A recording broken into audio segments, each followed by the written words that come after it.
Hello and welcome back to that handicapping show at bloodhorse.com. I'm Tom LaMarra, joined this week by Frank Angst. Claire is not here. She's traveling in some foreign country, but she will be back soon, I'm told. So anyway, we're looking at the Super Derby at Louisiana Downs this week. Grade 2, $400,000, mile and an eighth. Drew a good field of 11, at least from a wagering standpoint, but didn't really draw the upper echelon here. However, there are some horses in here that, or at least one that ran in the Kentucky Derby, Vickers in Trouble. Looks like could be a fast pace in this race, at least on paper. Frank, I don't know how you saw it. Looks pretty wide open outside of a couple horses, and I think this race is ripe for a horse to step up and win. Maybe you'll shake your head at the result, but how do you think of it? Yeah, I think the pace is an important question anytime you have a horse like Vickers in Trouble in the field, who has shown that at any kind of light pace he's very dangerous. Really, at any kind of hot pace he can be dangerous, but at his best, ideally he would want a bit slower pace.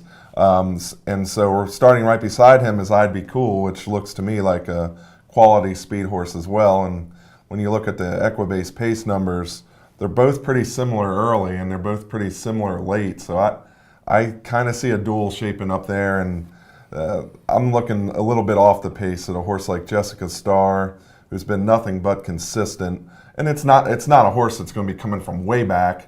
I think James Graham, who rode this horse to a dirt victory once already, I think it'll be a similar ride, just off the pace.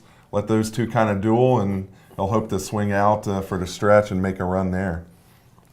Yeah, Jessica Starr drew the inside post here, and as you mentioned, James Graham is back. He won with the gelding at Churchill Downs sprinting earlier this year. Should be well positioned. That's kind of what happened with Vickers in Trouble in the West Virginia Derby. He was on the lead. It was a pretty honest pace, 1:11.3 for 6 furlongs. And then, of course, Candy Boy and Tapiture swallowed him up late. You could see that happening again in this race. I think Rosie Napravnik, who is back aboard Vickers in Trouble, will may have her work cut out in this race with the other speed, but the horse can rate a little bit too, so he should be a factor. East Hall, winner of the Ohio Derby, looks like a pretty solid closer, but obviously he doesn't get there very often.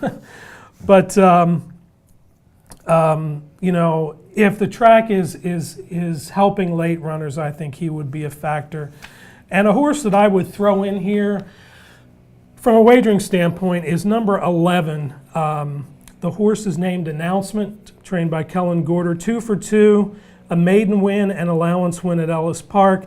Again, he's a Tisnell colt, and this looks like an ambitious spot, but I guess when you break it down, his bris numbers are pretty good compared to the others, and I think it'll be a pretty good price. Yeah, I could also see Announcement hitting the board.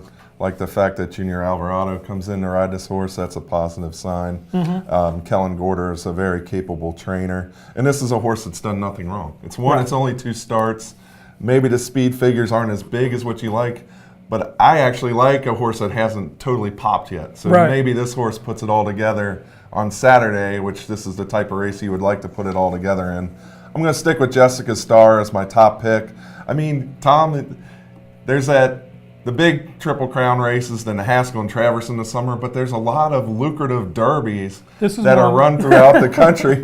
And Jessica Starr has already shown that he's more than capable of winning this type of race. I think he's facing a similar type field that he's faced already and won races against. Came up ahead short in the Ohio Derby, but maybe he bounces right back here and wins this one. Okay. All right. That is the Grade 2 Super Derby on Saturday at Louisiana Downs. We're just going to take a quick look at Kentucky Downs, which opens for a 5-day meet on Saturday. They have a 10-race card, as usual, loaded with horses.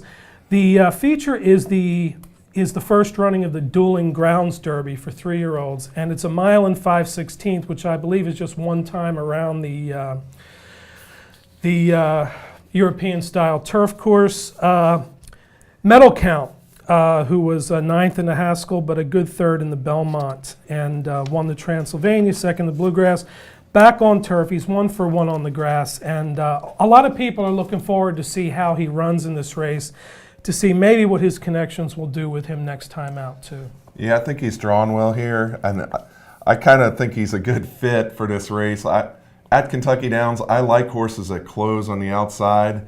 It's just sort of a weird course, and a lot of times it helps to just get outside and start that run early rather than have to wait to make your run, because then it can be too late. You kind of want to build that momentum going up the hill. So I think it's a very good fit here, and Robbie Alvarado is a jockey that's rode there. That's another thing that I look for, especially early in what's always a short meet. But if jockeys are just riding there for the first time, they really take a while to learn the lay of the land. It's such a unique course. Yes, yeah, that is a fact. He is the morning line morning line favorite at 5-2. One horse that I would absolutely use here is number 2, Can't Help Believing. Graham Motion ships in. The brisk numbers for this horse are very good. He did win his last race at Saratoga. It was an entry-level allowance race, but it was at 1 mile and 3/8, which is shorter than this, but at least the horse has shown that he can go far. He was bred in Ireland. He's by Duke of Marmalade. Very interesting horse. So that is the Dueling Grounds Derby. Again, there are also 2 $200,000 juvenile sprints on the turf at Kentucky Downs. Pretty interesting card, and quite frankly, if we had more time, I would have loved to talk about some 2-year-old races, including the 2 at Churchill Downs on Saturday. So a lot of action this weekend. But for Frank, I'm Tom, and we thank Brisnet for the past performances. We'll see you next time on that handicapping show.